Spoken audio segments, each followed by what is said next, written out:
من دشمن ترین دشمنای تو شهرم. من گشنگی کودکان کار بعد مرگم. من زجای اجتماع پیلای قبرم. من بی پدر مظلومی که تو پایین شهرم.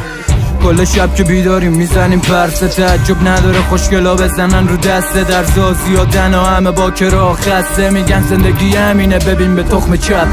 شروع میکنم از اون بچه‌ای که خرجش بیشتر کاریه که میکنه و کم تختش، ولی عاشق شیشیبه و یه اتفان تو دستش تا بتونه تو خیابونا گوش کنه به دردش.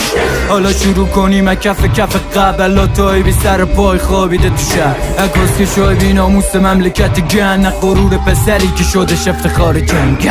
میگم بی پدری، میگم بی پدری، میگم بی پدری، میگم بی پدری، میگم بی پدری، میگم بی پدری، میگم بی پدری، میگم بی پدری، میگم بی پدری، میگم بی پدری، میگم بی پدری، میگم بی پدری.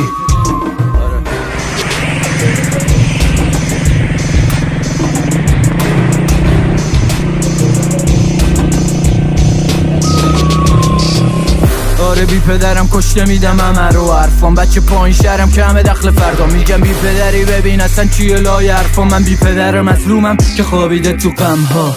اصلا به یه ورمه که گوش ندی حرفام. من به گوه کشیدم خودم و نشم همش سرباز. تو زندگی باج ندادم بشم همش سرباز. حالا گوش نده و نکن اصلا مغزا رو لا حرفام. من نمیگم که اگر من حرف زدم مردم ایران باید حرفای من حتما گوش بدن و قبول بکنم. نه، من انسان آزادی هستم و فکر میکنم که فقط باید بگویم، فقط باید بگویم.